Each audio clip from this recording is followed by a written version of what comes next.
But it is not accurate to say that the Aquino and the administration of Duterte walang nagawa kasi nga 85% nga ang naubos eh.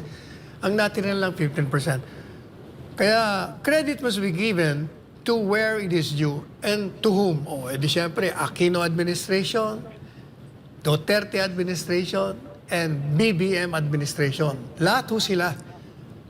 Kaya lang, Yung mga basher sa TikTok kala mo may alam Pero puro naman mga K-papangit yan. Anong K-papangit? Puro na nahilig lang yan, K-pop. Yung mga karpinterong nagme-makeup. Oh, hirig-hirig niyan yung mga nagti-TikTok dyan. Kala mo may mga alam sa politika. Pero anong alam niyan? Puro ewan ko. Puro kabaklaan ang lang alam niyan patungkol sa K-pop nyo dyan. Tigil nyo yung kakatarantaduhan nyo. Kunwari, makabayang kayo. Make-up kayo ng make-up. Kalalakin yung tao. ang naging problema sa tingin ko, as usual, the President is always misinformed of the facts and the figures. Yo, misinform. Yun, misinform. Karoon ng pagbaba ng ang performance at trust rating sina Pangulong Bongbong Marcos at Vice President Sara Duterte. Ayon sa resulta ng Octa Research, Sabi ni Coach Jaret sa live niya ngayon, wala daw ginawa ang Duterte admin para sa'yo. Isa pa yan. Alam mo naman yan, parot yan Alam mo yan si Coach Jaret. Wala namang alam yan. Yung totoo, ano lang yan kung ano lang ibigay na script sa kanya, ng amo niya, yun ang sinasabi niya. Alam na natin kung sino amo niyan, di ba? Yung amo niyan, yung gustong maging Prime Minister ng Pilipinas. So alam na natin kung kanino galing yung script na walang nagawa, si Duterte. Alam na natin yung script na yan. Doon sa gustong pilingerong Prime Minister. Si Coach Jaret, at totoo lang, hindi marunong mag-research yan. Ang alam lang niyan, magbasa ng script.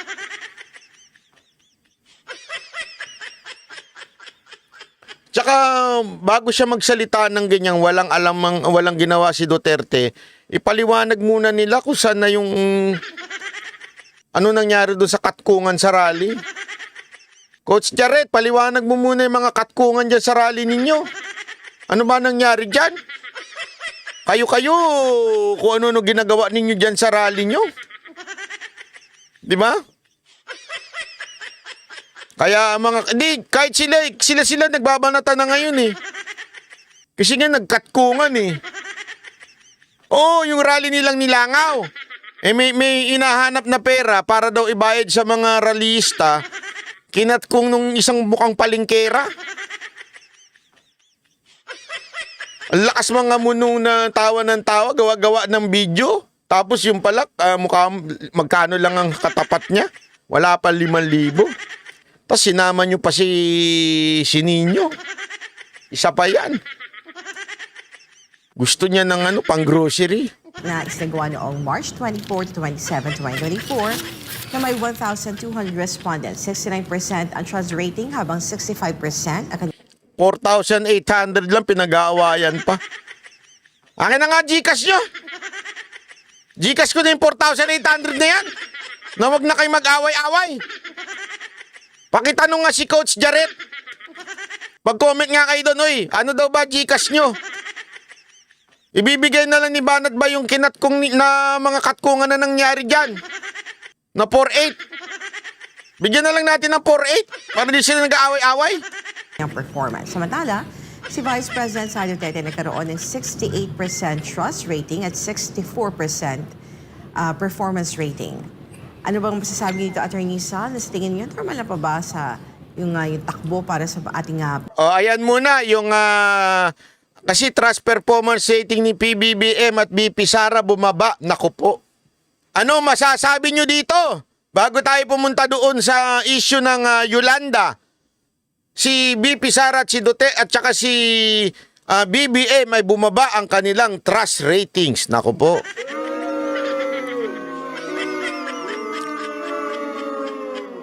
Hindi, bumaba. Pareho sila, ha? Ito, doon lang tayo sa katotohanan. Doon lang tayo sa katotohanan, wag ho tayo maglokohan. Pareho silang bumaba. Si PBBM at si BP Sara, bumaba ang kanilang trust rating pareho. Pareho sila. Oo, totoo yan. Sabi sa Okta Research. Alam nyo kung bakit? Ituloy muna natin to. I-explain ko sa inyo kung bakit. Pinuno sa bansa na habang tumatagal sila sa pwesto, nagkakaroon ng pagbaba dun sa kanilang trust. Hindi po pwedeng hindi Performance maapektuhan dyan si VP Sara. Kasi nga, kasama part of siya the sa cabinet administration. member. Yes. Cabinet member siya eh. Kaya pag ang taong perception, bagsak ang cabinet, pati siya madadamay dyan.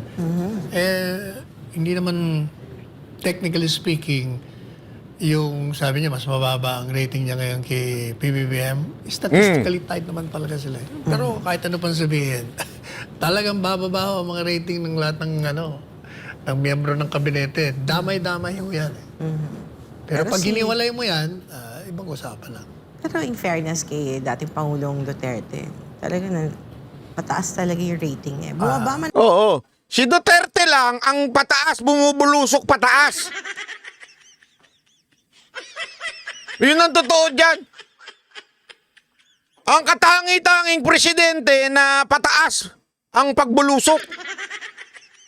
Hindi bumaba hanggang nakaupo, tumaas pa rin. Saka nakakita ng ganong presidente. Oh. Alam mo kung bakit? Alam mo kung bakit, ha? Ha? Kasi nga, walang kwenta naman talaga yung mga banat-banat eh.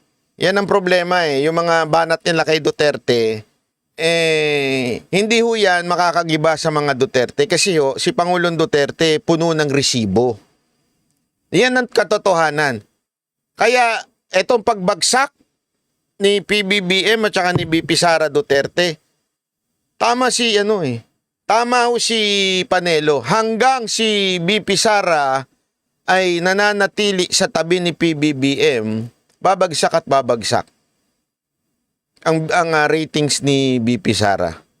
Tapos nag-aaway-away pa yung nadadamay pa, 'di ba? Yung pag mga chismis na walang kakwenta-kwenta ni Luka-Luka. Yung chismis ni Luka-Luka nakakasira ho 'yun sa mga Duterte. Sa totoo lang hindi ho nakakabuti 'yun. Kaya galit na galit ako doon kay Luka-Luka kasi nasisira ang mga Duterte doon. Kasi lagi tuloy pinagbibintangan. Nakita niyo yung mga meme na lumalabas ngayon? Nakikita ninyo? Ang parang resource o yung pinaka-source daw ni Morales ay si Duterte.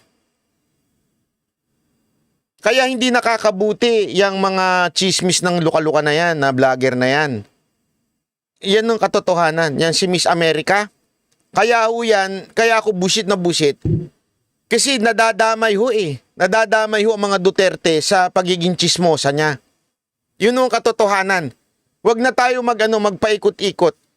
Kaya eto medyo bumababa ang mga Duterte dahil iniisip talaga ng sambayan ng Pilipino na yung mga hirit kay Marcos na wala sa hulog ay nanggagaling sa mga Duterte. Dahil nga ganyan ang ginawang style nitong si Miss America. Tapos nung nagkakagipitan na, anak ng tutsang kalabaw kay Biden tatakbo. Sabi ni Tuli, ito halatang walang alam itong isang nasa TikTok eh. O sabi niya, kampi ka nga doon. Kailan ba ako naging kampi doon? Tanga rin talaga oh.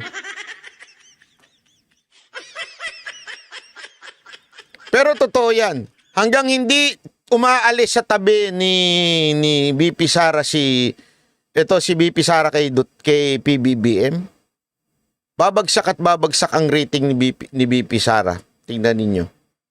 Tapos kaliwat kanan ng paninira, kaliwat kanan ng mga fake news, tatamaan at tatamaan siya.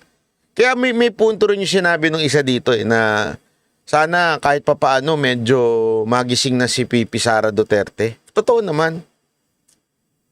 Kasi one way or another, kailangan mo na rin tumayo kahit papaano. Hindi naman totaling lumaban. Hindi ka naman lalaban eh. Hindi ka naman lalaban kay BBM eh. More or less dun sa mga issues lang na pumupukol sa bayan. Eh, ang nangyayari kasi, parang ang dating dun sa iba, parang wala eh. Wala siyang sinasabi tungkol sa mga kapalpakan na nangyayari ngayon. So, iniisip tuloy na kasama siya dun, di ba? Kaya tuloy na dadama yung pagbagsak niya ng kanyang trust rating. Kaya nga sabi ko sa inyo, ingat. Dahil ang makakapuntos dito yung third force. Maniwala kayo sa akin. Kasi iba ang ginagawa ng third force. Ewan ko.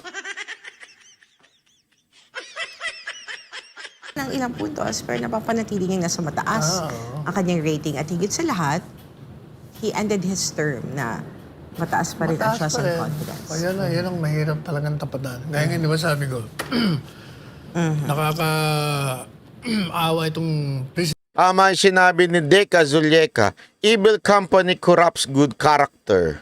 Something BP Sara must know. Nang ganayan. Ano yan eh, sa Biblia yan. Bad company corrupts good character eh. Totoo yan. Presidente ako po kasi whether he likes it or not, he will suffer by comparison. Kasi masyadong maraming nagawa.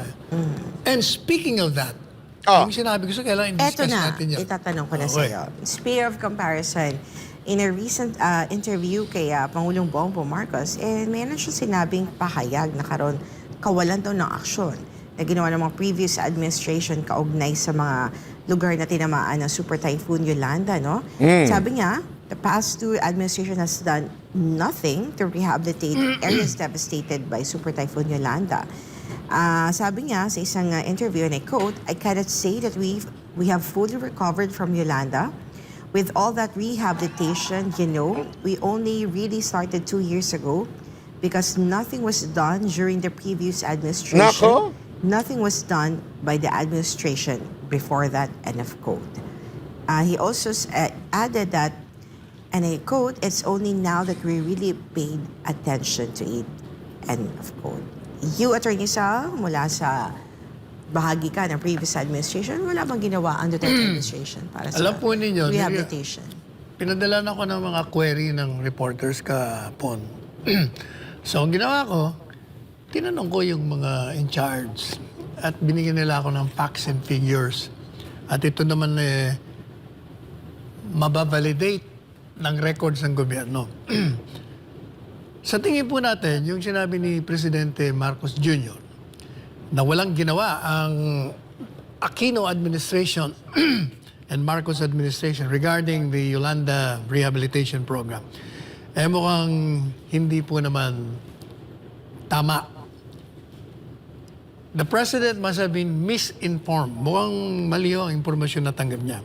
Nako. So it is not accurate to say, and in fact, it is incorrect to claim that the Yolanda Rehabilitation Program nagsimula lang, according to President Marcos Jr., 2 years ago.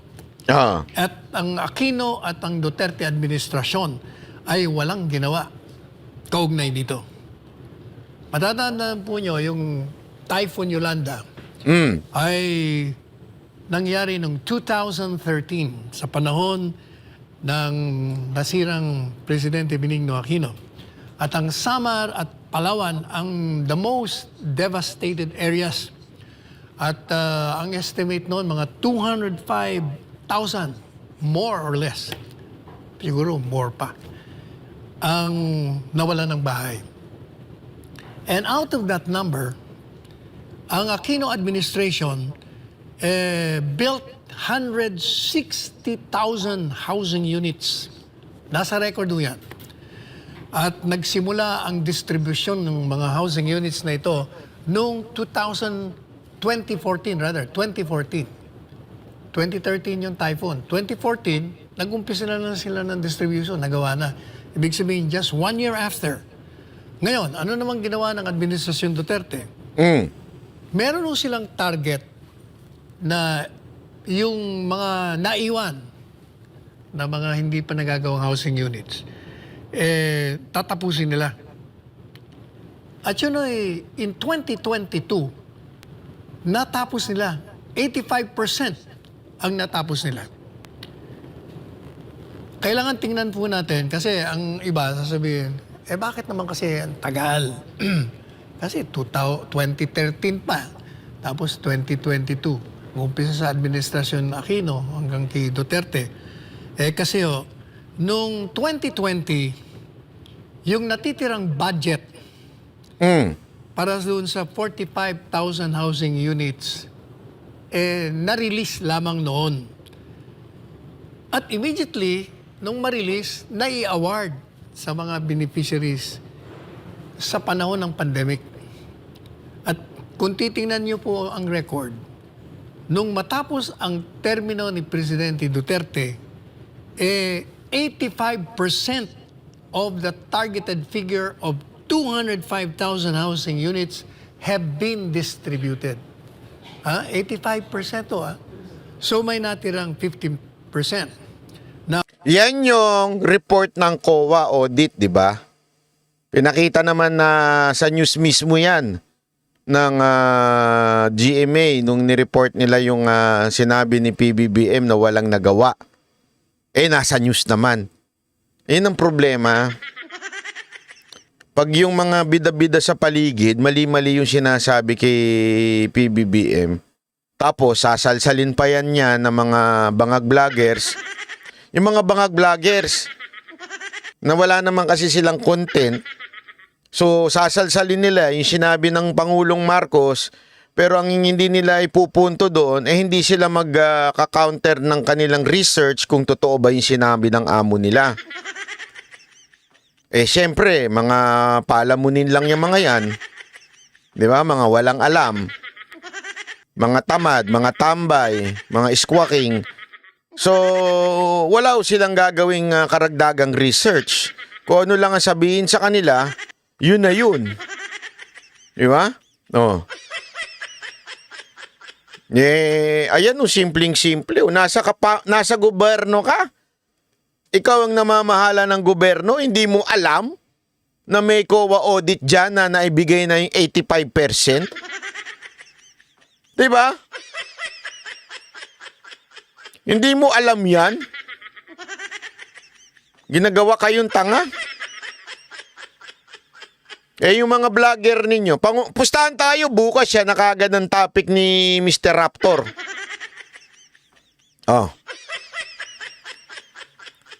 Si Mr. Raptor yan, na topic niyan, sigurado yan. At saka yung si frustrated lawyer. Sino yung frustrated lawyer?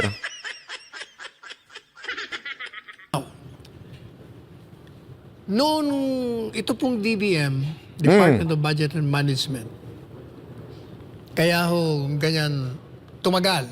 Kasi hindi kagad nirelease ang pera. Nirelease nila on a yearly basis. O kaya, paano ka magpapagawa ng bahay at magdidistribute kung wala ka pang pera? So, yearly.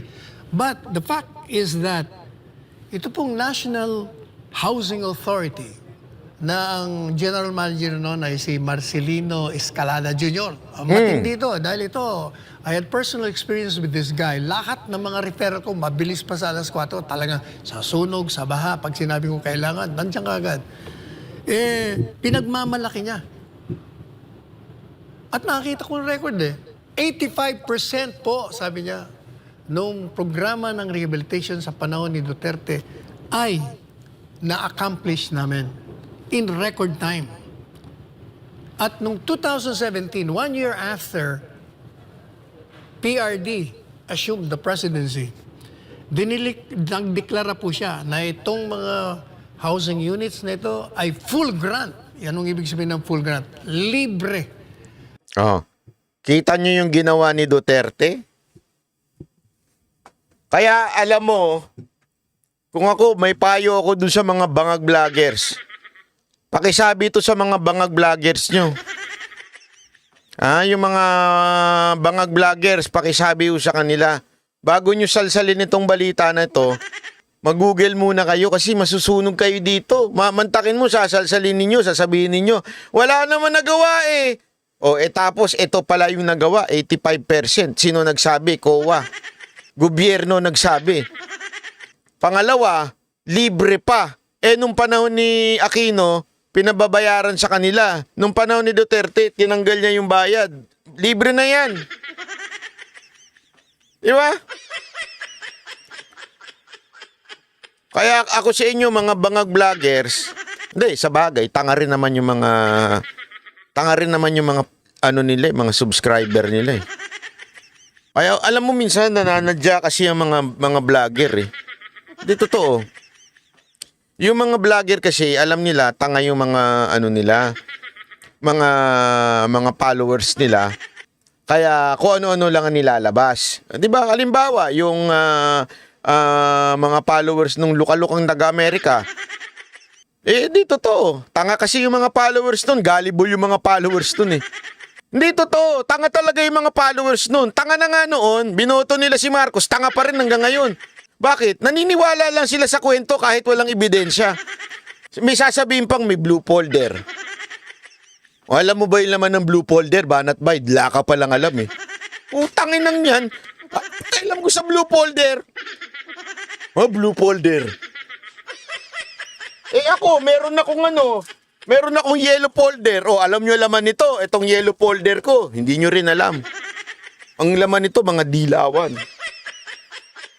Hindi ganyan sila katanga eh, di ba? Basta sinabi lang sa kanila, hindi, may sources ako. Binabantaan ako ng CIA. Tanginang kagaguhan yan. Binabantaan ako ng CIA, papatayin daw ako. Pero nung pinatatawag ka na dito sa Pilipinas, tatakbo ko, kausapin niyo si Biden. Sinong niloka mo? Sa bagay, puro kayo luka-luka. Mga followers mo, tanga rin eh. Pare-paro kayo luka-luka. Di ba? Sama-sama kayo. Hindi kaya rin naman namamayagpag yung mga bangag vloggers na yan dahil sa mga tangang katulad ninyo. Alam mo, kung wala namang mga tangang ano to? Wala naman tangang mga tagahanga yung mga yan, di naman magpapatuloy yan eh. Kaya lang, dahil tanga nga kayo, sama-sama na kayo. Yan ang totoo. Tanungin nyo na rin kung asa na yung ginto na Talano Gold na ipinangako sa inyo noon. Ngayon kung ano pa pinangangako sa inyo, naniwala na naman kayo. Ewan ko ba, araw-araw nyong ginagawang sarili nyong tanga, di ba kayo nahihiya niyan? Pinagtatawanan na kayo ng lahat ng mga tao, panay pa rin ang pagtatanggol ninyo. Hindi, totoo. Pinagtatawanan na sila ng lahat ng mga tao dyan, pati yung mga kilalang mga commentator, hindi yung mga vlogger ha, yung mga political analyst talaga, pinagtatawanan na kayo. Kayo tuloy-tuloy pa rin kayo sa pakapaniwala. Ang inatatangan nyo. Tuloy. At sinimulan pong i-distribute yung mga titulo ng mga bahay na ito. At kung titingnan nyo po ang lahat, tingnan nyo na lang lahat ng records, nandun lahat yan.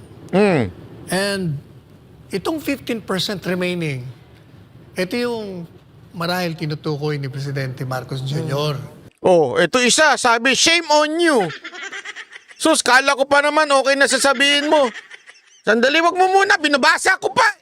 Sandali. Sandali lang, hayaan mo siya. Di na nga ulit ako manunod sa'yo, bitter ka talaga. Nagpaalam ka pa. Iyakin. Wag pag aalis, wag na magpaalam. Walang may pakialam kung umalis ka. Magpapaalam ka pa, magpapaawa ka pa, pigilan niyo ko. Aalis na ako. Sinasaktan niyo ko, alis na ako. Hoy, hindi ako jowa mo para mo amuin ka. Layas na kung lalayas. Para kayong ano yan, bato syndrome? Joke lang.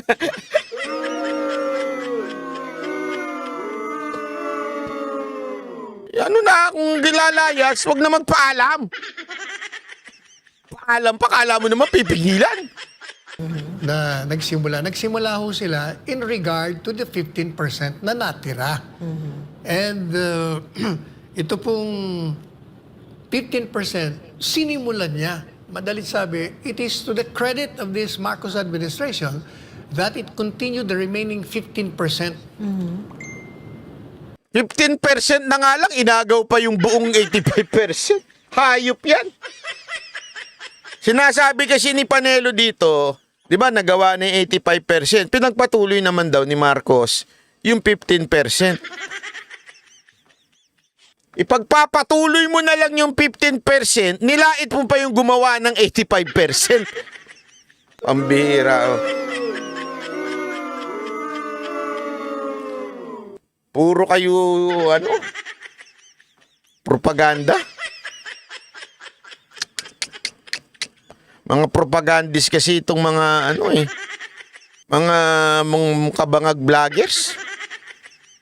But it is not accurate to say that the Aquino and the administration of Duterte walang nagawa kasi nga 85% nga ang naubos eh. Ang natira lang 15%. Kaya credit must be given to where it is due and to whom. O edi syempre Aquino administration, Duterte administration, and BBM administration. Lahat ho sila. Kaya lang, ang naging problema sa tingin ko, as usual, the President is always misinformed of the facts and the figures. Hindi, kasi alam mo, normal naman yan. Kahit naman nung panahon ni Pangulong Duterte, normal yan. Merong bubulong, ito yung nangyayari, ganito. Ang kakaiba kay Pangulong Duterte kasi, di ba yung sinasabi niyang paulit-ulit, ilang beses siya sinabi sa amin to nung nag-meeting kami. Pag ako umuwi, ilalapag lang yan, yung mga papel. Si Presidente yung nagsabi nito sa amin, ha. Siyempre, pirmado na ho yan ng Executive Secretary. Matik na yan. Dumaan na yan sa Office of the President, dumaan na yan sa opisina ni Executive Secretary, pinirmahan na po yan kasi siya po talagang pumipirma doon eh. Tapos, nilalapag na lang yan sa table ng Presidente para, alam mo na, para alam ng Presidente. Si Duterte daw, talagang iniisa-isa niya yan. Hanggang inaabot daw siya, uuwi daw siya mga 2:00. Pagkatapos ng lahat ng meeting, mga 2:00, 3:00, bibigay sa kanya yung papel everyday daw. Hindi siya matutulog hanggang hindi niya natatapos yung mga papel na yun, mabasa lahat. Ganon ka hands-on si Presidente, kaya natutulog na daw siya 6:00, 7:00 na ng umaga. Tapos gigising ng tanghali ho yun. Tapos dire-diretso na naman ang trabaho. Ganon ang trabaho ng Presidente Duterte noon. Ngayon,